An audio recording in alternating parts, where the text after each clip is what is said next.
following is a presentation of Main Street Media, your source for news, sports, and information on Main Street in Middle Tennessee.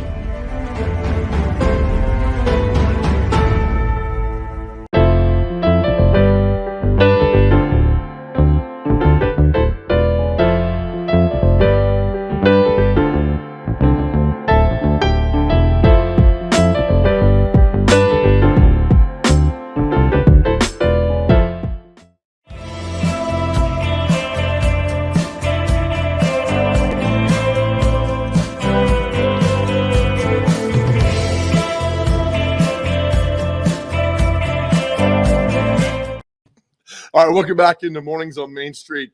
As we get you off and running on this Monday, this wet Monday, please be careful out there.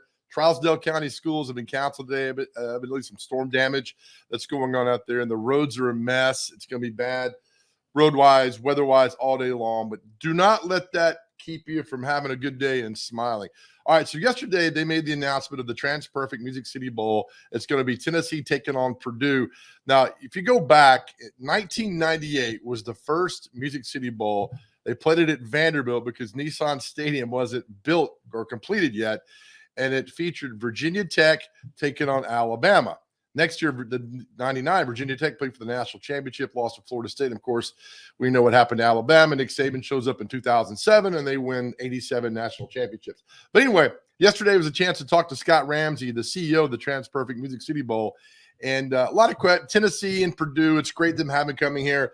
But I started off by asking him a very different question than what everybody else asked him, because I wanted to know this first thing. And here's the interview we had yesterday with Scott Ramsey.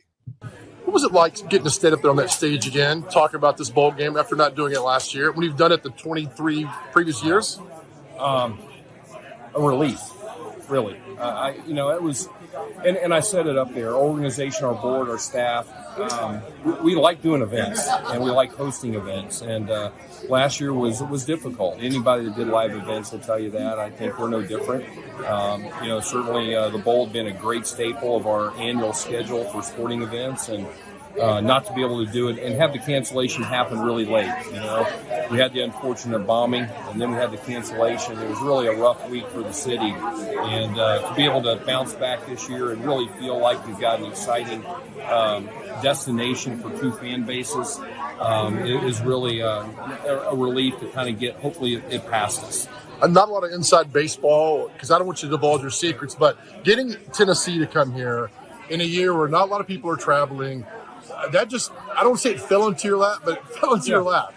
Well, I mentioned that it was really a goal of ours this year to really think regional if we could. And I don't think we were alone in that with other cities. I think the general consensus out there, especially around the holidays, was it was going to be a much more local, regional travel base this year. And it just kind of worked out. Sometimes the wins and losses don't match up. This year it did. Sometimes, they'd been here just a year or two ago, and so it just kind of worked out this year. And I think, given how they exceeded expectations and their exciting offense, and Purdue did the same thing, right, and they can drive down 65, we're really thankful to have this matchup and really excited about it. But you're to the point in this bowl game where it's been around so long, done such a great job that repeat teams happen. Yeah, they do. But it's not the matchup. So this has never happened in 42 years. Yeah, we had Purdue 3 years ago, but they wanted to come back. And I think for the same reason. I think they really wanted to give their fans the opportunity to travel and not have to get on an airplane to do that. And, I think the matchup's going to be exciting on the field, but also it's going to be, I think, an electric environment and atmosphere in our city for a few days. Was this matchup set before everything went down yesterday, or was it still pieces filling in? You don't have to answer. I would never use the word set. It feels a little like sometimes a political process to where you feel like you've got the right place to be, but things can change. One change can be a domino to affect other things. It may not be a change that affects you directly, but it will eventually on some dominoes on the selection process. So, had one bowl selected a different team that we didn't think they would, then that would domino down and affect us. So we felt pretty good about it, but it certainly wasn't done until today. Deep breath now for you? It is, but it's like I said, it's an exciting deep breath. You know, I mean, we've got an incredible lineup of events coming for the city. We've got the bowl, followed by U.S. Figure Skating Championships, followed by the Stadium Series, followed by basketball tournament, followed by a marathon, and that's what we do. We feel like it's a great way to kind of accelerate the recovery process from COVID and do what we do and showcase the city. Merry Christmas, brother. Merry Christmas.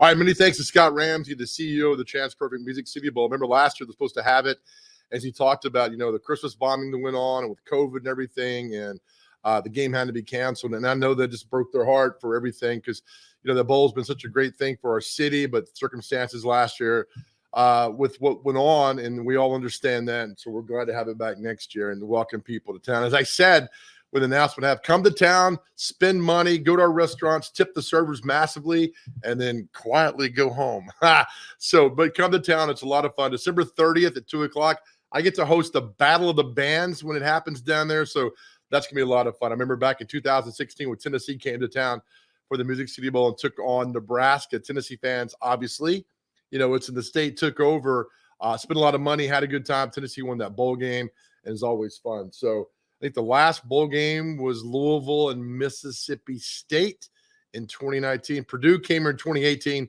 and lost to Auburn, and they got destroyed that game. But they bring a lot of people down, and it should be a lot of fun. All right, we'll take a break. Although the Titans had a bye week last week, they're back in action this week, and it was a good weekend for the Tennessee Titans, even though they didn't play.